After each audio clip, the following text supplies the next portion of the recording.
মুরগি বা অন্যান্য পশু পাখি জবাই সহি হওয়ার জন্য শর্ত হচ্ছে জবাইকারী মুসলমান কিংবা আহলে কিতাব তথা কোনো আসমানি কিতাবের অনুসারী এবং সুস্থ মস্তিষ্ক সম্পন্ন বুঝবান ব্যক্তি হওয়া। জবাইয়ের শুরুতে আল্লাহ তাআলার নাম উচ্চারণ করা এবং কোনো ধারালো বস্তু দ্বারা গলার দিক থেকে জবাই করা ও শ্বাসনালী, খাদ্যনালী এবং দুইটি শাহরগের অন্তত একটি কেটে রক্ত প্রবাহিত করে জবাই সম্পন্ন করা।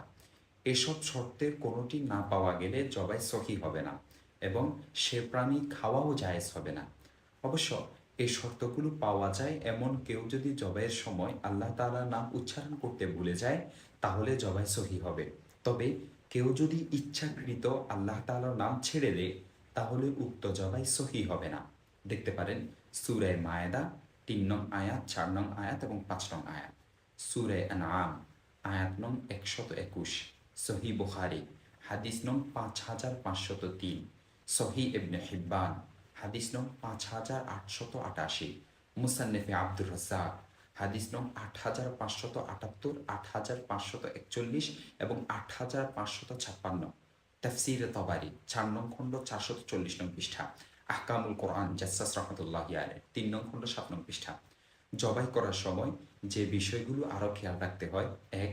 প্রাণীকে প্রয়োজনের অতিরিক্ত কষ্ট না দেওয়া। তাই প্রাণী ধরা, শোয়ানো ও জবাইয়ের কাজগুলো এভাবে করা উচিত যেন প্রাণীর অতিরিক্ত কষ্ট না হয়। দেখতে পারেন সহিহ মুসলিম হাদিস নং ১৯৫৫, মোসান্নেফে আব্দুর রাজ্জাক বর্ণনা নং ৮৬০৯। ২.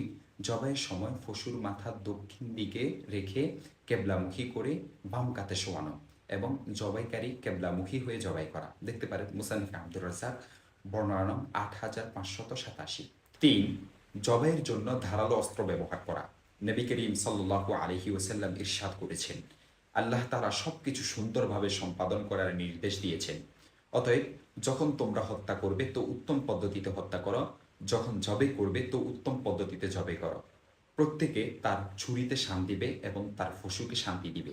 সহিহ মুসলিম হাদিস নং ১৯৫৫। ৪. প্রাণীর সামনে অস্ত্র ধার না দেওয়া এবং এক প্রাণীর সামনে অন্য প্রাণীকে জবাই না করা। আবু হুরায়রা রাদিয়াল্লাহু তাআলা আনহু বলেন, কেউ যেন প্রাণীর দৃষ্টির সামনে ছুরিতে শান না দেয়।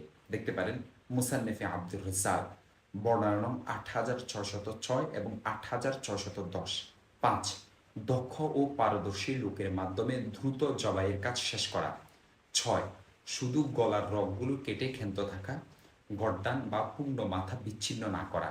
দেখতে পারেন মুসান্নেফে আব্দুর রাজ্জাক বর্ণনা নং ৮৬০০। ৭. পুরোপুরি নিস্তেজ না হওয়া পর্যন্ত কাটা, ছোলা বা এ জাতীয় অন্যান্য কাজ থেকে বিরত থাকা। দেখতে পারেন বাদায়ুস সানায়ে ৪ নং খণ্ড ১৮৮ নং পৃষ্ঠা এবং ১৯০ নং পৃষ্ঠা। আরও দেখতে পারেন আল মাকসুদ সরক্সির ১১ নং খণ্ড ২২৬ নং পৃষ্ঠা, আল ইখতিয়ার ৪ নং খণ্ড ২৩৪ নং পৃষ্ঠা, আল মহিতুল বুরহানি ৮ নং খণ্ড ৪৪৭ নং পৃষ্ঠা,